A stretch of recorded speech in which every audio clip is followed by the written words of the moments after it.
రీసెంట్గా మధ్యాహ్న భోజనం పథకం మీద శ్రీ గరికపాటి నరసింహారావు గారు పద్మశ్రీ గ్రహీత గర గరికపాటి నరసింహారావు గారు జాలిస్తుండే మిమ్మల్ని చూసి. సో గుడ్డు ఇస్తున్నారు.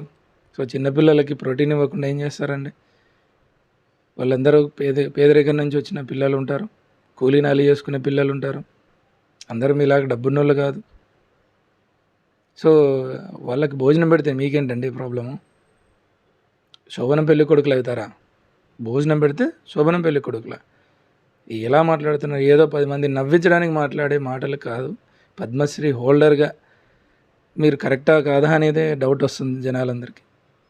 సో స్కూల్లో యూనిఫామ్ ఇవ్వద్దు, ఏమి ఇవ్వద్దు, వాళ్ళే రావాలి. సో గవర్నమెంట్ స్కూళ్ళకి ఎలా వస్తారండి పిల్లలు?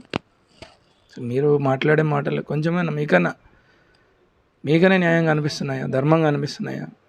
సో 10 మందికి న్యాయం చెప్పాల్సిన వాళ్ళు మీరు, 10 మందికి ధర్మం నేర్పాల్సిన వాళ్ళు, ఎలా ఉండాలో మంచి మోటివేషన్ స్పీకర్ మీరు. ఇలాంటి సిల్లీ కామెంట్స్ సో మానుకుంటే బాగుంటుంది. మీకంటూ ఒక హోదా పెరుగుతుంది, అవార్డ్స్ వస్తున్నాయి. సో మిమ్మల్ని కొంతమంది ఇన్స్పిరేషన్ తీసుకుంటారు, మీ పదాలను మాటల్ని మంచి ఇన్స్పిరేషన్, మంచి స్టేటస్ పెట్టుకుంటారు వాట్సాప్ స్టేటస్ మీది. ఆ స్టేటస్ మీరు దిగదార్చుకోవద్దు. మీరు గరికపాటి నరసింహారావు అంటే ఒక మోటివేషన్ స్పీకర్, ధైర్యాన్ని ఇస్తాడు. సో అలాగే ఉండండి. సిల్లీ కామెంట్స్ జోలికి వెళ్ళొద్దు. సో హుందాగైతే ప్రవర్తించండి.